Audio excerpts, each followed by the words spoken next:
ವಾಣಿ madam ಅವರೇ, Nataraj sir ಅವರೇ ಹಾಗೂ ಅವರ ಶ್ರೀಮತಿ ಸುಜಾತಮ್ಮ ಅವರೇ, ವೇದಿಕೆಯ ಮುಂಭಾಗದಲ್ಲಿ ಇರುವಂತಹ ಎಲ್ಲ ಗಣ್ಯರೇ, ಚಂದ್ರಕೃಷ್ಣಪ್ಪ ಸರು ನಾನು ಸ್ಕೂಲಲ್ಲಿ ಓದುವಾಗ ನನಗೆ ಶಿಕ್ಷಕರಾಗಿದ್ದರು. ಅವ್ರು ಹೇಗೆ ಕಾಣಿಸ್ತಾ ಇದ್ರು ಅಂತಂದ್ರೆ, ಆಗ ಬಹಳ ಶಿಸ್ತು, ಬಹಳ ಕೋಪಿಸ್ತ.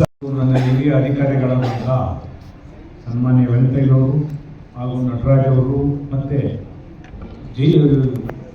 ಕೃಷ್ಣಪ್ಪನವರ ಚಂದ್ರಕೃಷ್ಣಪ್ಪ ಅವರ ಪತ್ನಿಯವರಾದಂಥ ಸುಜಾತ ಅವರು ಮತ್ತು ವಾಣಿಶ್ರೀರಾಮ್ ಅವರು, ನಾನು ಇನ್ನು ಬಹಳಷ್ಟು ಜನ ತಮ್ಮ ನುಡಿ ನಮನನ್ನು ಸಲ್ಲಿಸಲಿಕ್ಕೆ ಬಂದಿದ್ದೀರಿ.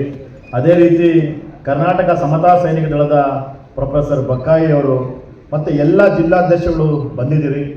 ನಿಮ್ಮ ನುಡಿ ನಮನನ್ನು ಸಲ್ಲಿಸಲಿಕ್ಕೆ ಸಮಯದ ಅಭಾವ ಇರೋದ್ರಿಂದ ನಾನು ನಿರ್ವಹಣಾ ಸಮಿತಿಯ ಸದಸ್ಯನಾಗಿ ವಿಷಾದವನ್ನು ವ್ಯಕ್ತಪಡಿಸ್ತಾ ಲೇಟಾಗಿ ಕಾರ್ಯಕ್ರಮ ಪ್ರಾರಂಭ ಆಯಿತು. ಅದನ್ನು ತಾವೆಲ್ಲ ಅರ್ಥ ಮಾಡ್ಕೊಂಡಿದ್ದೀರಿ. ಇನ್ನೂ ನಮ್ಮ ಪೂಜ್ಯ ಬಂತೇಜಿಯವರ ಮಾತುಗಳನ್ನು ನಾವು ಕೇಳಬೇಕಾಗಿದೆ, ಅವರ ಆಶೀರ್ವಚನವನ್ನು ನಾವು ಕೇಳಬೇಕಾಗಿದೆ. ನಾನಾದರೂ ಕಡೆಗೆ ಒಂದೇ ಒಂದು ಮಾತಾಡೋದಿಷ್ಟೇ, ಚಂದ್ರಕೃಷ್ಣಪ್ಪನವರು ಎಲ್ಲರ ಪಾಲಿಗೆ ಹೋರಾಟದ ಒಡನಾಡಿಯಾಗಿದ್ದರೆ, ನನ್ನ ಪಾಲಿಗೆ ಸ್ವಂತ ನನ್ನ ಅಣ್ಣನಾಗಿದ್ದರು. ಪ್ರತಿ ಸಂದರ್ಭದಲ್ಲೂ ಕೂಡ ಒಬ್ಬ ಅಣ್ಣನಾಗಿ ನನ್ನ ಹೋರಾಟಗಳಲ್ಲಿ ನಿಂತ್ಕೊಂಡು ನನಗೆ ಮಾರ್ಗದರ್ಶನ ಮಾಡ್ತಾಯಿದ್ರು. ಅವರಲ್ಲಿದ್ದು ನಾನು ಅನ್ನೋದಕ್ಕಿಂತ ನಾವು ಅನ್ನೋ ಭಾವನೆ ಅವರಲ್ಲಿತ್ತು. ಆ ನಾವು ಅನ್ನೋ ಭಾವನೆ, ಆ ಮಾತೃ ಹೃದಯ ನಮ್ಮೆಲ್ಲರಿಗೂ ಕೂಡ ಮುಂದಿನ ದಿನಗಳಲ್ಲಿ ದಾರಿದೀಪ ಆಗಲಿ. ಮತ್ತು ಒಂದೇ ಒಂದು ರಾಮಣ್ಣ ಕೂಡ ಪ್ರಸ್ತಾಪ ಮಾಡಿದ್ರು, ನಾವೆಲ್ಲ ಇವತ್ತು ಅವ್ರಿಗೆ ನುಡಿ ನಮನವನ್ನು ಸಲ್ಲಿಸಿದ್ದೀವಿ. ಅವರ ಆಸೆ ಏನಿತ್ತು, ಕರ್ನಾಟಕ ಸಮತಾ ಸೈನಿಕ ದಳ ಅವರ ಹೋರಾಟ ಮತ್ತು ಕರ್ನಾಟಕ ಸಮತಾ ಸೈನಿಕದ ಆ ಹೋರಾಟದ ಮುಂಚೂಣಿ ಅಂತವನ್ನ ನಾವು ಎಂದಿಗೂ ಕೆಳಗಡೆ ಬೀಳಲಿಕ್ಕೆ ಬಿಡಬಾರ್ದು.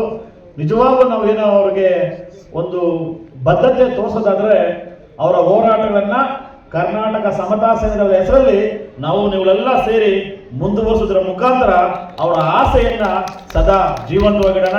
ಬಂದಿರುವಂಥ ಎಲ್ಲ ಕರ್ನಾಟಕ ಸಮತಾ ಸೈನಿಕರ ದಳದ ಎಲ್ಲ ನನ್ನ ಬಂಧುಗಳು ಹೇಳಕ್ಕೆ ಇಷ್ಟಪಡ್ತೀನಿ, ನಾವೆಲ್ಲ ಕೂಡ ನಿಮ್ಮ ಜೊತೆ ಸದಾ ಇರ್ತೇವೆ, ನಿಮ್ಮ ಹೋರಾಟದಲ್ಲಿ ನಾವು ಕೂಡ ಇರ್ತೀವಿ ಅನ್ನುವಂಥ ಮಾತನ್ನ ಹೇಳಿ ಅವಕಾಶ ಕೊಟ್ಟಿದ್ದಕ್ಕಾಗಿ ತಮ್ಮೆಲ್ಲರಿಗೂ ವಂದಿಸಿ ನನ್ನ ಮಾತುಗಳನ್ನು ಮುಗಿಸ್ತೇನೆ. ದಯಮಾಡಿ ವೇದಿಕೆ ಮೇಲೆ ಓದಿ ಹೇಳಿ ಸಿದ್ದಪ್ಪನವರೇ, ನಾನು ಬರದೇ ಇದ್ದಕ್ಕೆ ನಾನು ವಿಷಾದ ವ್ಯಕ್ತಪಡಿಸ್ತೀನಿ ಅಂತ ಮಾನ್ಯ ಸಚಿವರು ತಿಳಿಸಿದ್ದಾರೆ.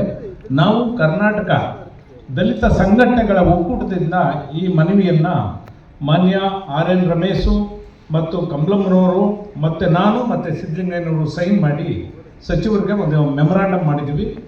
ವಿಷಯವನ್ನು ಓದ್ಬಿಡ್ತೀನಿ, 1 ನಿಮಿಷ ಅಷ್ಟೇ, ದಯಮಾಡಿ ಕ್ಷಮಿಸಿ. ದಿವಂಗತ B. ಚನ್ನಕೃಷ್ಣಪ್ಪನವರ ಕರ್ನಾಟಕ ಸಮತಾ ಸೈನಿಕ ದಳದ ರಾಜ್ಯಾಧ್ಯಕ್ಷರ ಮಗನಿಗೆ ಸಮಾಜ ಕಲ್ಯಾಣ ಇಲಾಖೆಯಲ್ಲಿ ಕಾಯಂ ಹುದ್ದೆ ನೀಡಬೇಕು ಹಾಗೂ ಅವರ ಕುಟುಂಬಕ್ಕೆ ಸರ್ಕಾರದಿಂದ 25 ಲಕ್ಷ ಪರಿಹಾರ ನೀಡಬೇಕು ಅಂತ ಕೇಳ್ಕೊಂಡಿದ್ದೀವಿ. ಇದು ತಮ್ಮೆಲ್ಲರ ಮುಂದೆ ಓದ್ತಾ ಇದ್ದೀನಿ. ವಿಷಯಕ್ಕೆ ಸಂಬಂಧಿಸಿ ತಮ್ಮಲ್ಲಿ ವಿನಿಸಿಕೊಳ್ಳುವುದೇನೆಂದರೆ ಸರ್ಕಾರಕ್ಕೆ ಕರ್ನಾಟಕ ರಾಜ್ಯ ಸಮತಾ ಸೈನಿಕ ದಳದ ರಾಜ್ಯಾಧ್ಯಕ್ಷರಾದ ದಿವಂಗತ B. ಚನ್ನಕೃಷ್ಣಪ್ಪನವರು ಕರ್ನಾಟಕದಲ್ಲಿ ಸುಮಾರು 30 ಜಿಲ್ಲೆಗಳ ಸಂಘಟನೆ ಕಟ್ಟಿದ್ದು ತಳ ಸಮುದಾಯಕ್ಕೆ ತಮ್ಮ ಜೀವನ ಮೇಲೆ ಮುಡುಪಾಗಿಟ್ಟಿದ್ದರು. ದಿನಾಂಕ 30/4/25 ಅಪಘಾತದಲ್ಲಿ ಮರಣ ಹೊಂದಿರುತ್ತಾರೆ. ಅದು ಅಲ್ಲದೆ ಸಮಾಜ ಕಲ್ಯಾಣ ಇಲಾಖೆಗೆ ಪ್ರೋತ್ಸಾಹಕರಾಗಿ ಹಾಗೂ ಮಾರ್ಗದರ್ಶಕರಾಗಿ ಸುಮಾರು 25 ವರ್ಷಗಳ ಕಾಲ ನಿಸ್ವಾರ್ಥವಾಗಿ ಸೇವೆ ಸಲ್ಲಿಸಿದ್ದು, ಇಲಾಖೆಯಲ್ಲಿ ಪರಿಶಿಷ್ಟ ಜಾತಿ ಮತ್ತು ಪರಿಶಿಷ್ಟ ವರ್ಗದ ಜನಾಂಗದವರಿಗೆ ಅಂಬೇಡ್ಕರ್ ಅವರ ಆಶಯದಂತೆ ಕೇಂದ್ರ ಮತ್ತು ರಾಜ್ಯ ಸರ್ಕಾರದ ಸೌಲಭ್ಯಗಳನ್ನು ಕಟ್ಟಕಡೆಯ ವ್ಯಕ್ತಿಗೂ ಸಹ ದೊರಕುವಂತೆ ನಿರಂತರವಾಗಿ ಕಾರ್ಯನಿರ್ವಹಿಸುತ್ತಾರೆ. ಸದರಿಯವರು ತನ್ನ ಕುಟುಂಬಕ್ಕೆ ಯಾವುದೇ ಸವಲತ್ತುಗಳನ್ನು ಪಡೆಯದೆ ತನ್ನ ಮಕ್ಕಳ ವಿದ್ಯಾಭ್ಯಾಸವನ್ನು ಕೂಡ ಪೂರ್ಣಗೊಳಿಸದೇ ಇರುವುದರಿಂದ ಹಾಗೂ ದಿವಂಗತ ಚನ್ನಕೃಷ್ಣಪ್ಪ ಅವರ ಮಕ್ಕಳು ಅತಿ ಚಿಕ್ಕ ವಯಸ್ಸಿನವರಾಗಿದ್ದು, ಇವರ ವಿದ್ಯಾಭ್ಯಾಸ ಮತ್ತು ಕುಟುಂಬದ ಜೀವನ ನಿರ್ವಹಣೆಗೆ ಸಮಾಜ ಕಲ್ಯಾಣ ಇಲಾಖೆ ವತಿಯಿಂದ ಸುಮಾರು 25 ಲಕ್ಷ ಪರಿಹಾರ ನೀಡಬೇಕು ಹಾಗೂ ದಿವಂಗತ ಚನ್ನಕೃಷ್ಣಪ್ಪನವರ ಮೊದಲನೇ ಮಗ PUC ವ್ಯಾಸಂಗ ಮಾಡಿದ್ದು ಸಮಾಜ ಕಲ್ಯಾಣ ಇಲಾಖೆಯಲ್ಲಿ ಕಾಯಂ ಹುದ್ದೆಯನ್ನು ನೀಡಬೇಕಾಗಿ ಕರ್ನಾಟಕ ದಲಿತ ಸಂಘಟನೆಗಳ ಒಕ್ಕೂಟ ರಿಜಿಸ್ಟರ್ ಪರವಾಗಿ ನಾವೆಲ್ಲ ಸರ್ಕಾರಕ್ಕೆ ಮನವಿ ಮಾಡ್ತಾ ಇದ್ದೀವಿ. ಇದನ್ನು ನಿಮ್ಮ ಮುಂದೆ ಕೂಡ ಓದಿದ್ದೀವಿ. ಧನ್ಯವಾದಗಳು. ಜೈ ಭೀಮ್.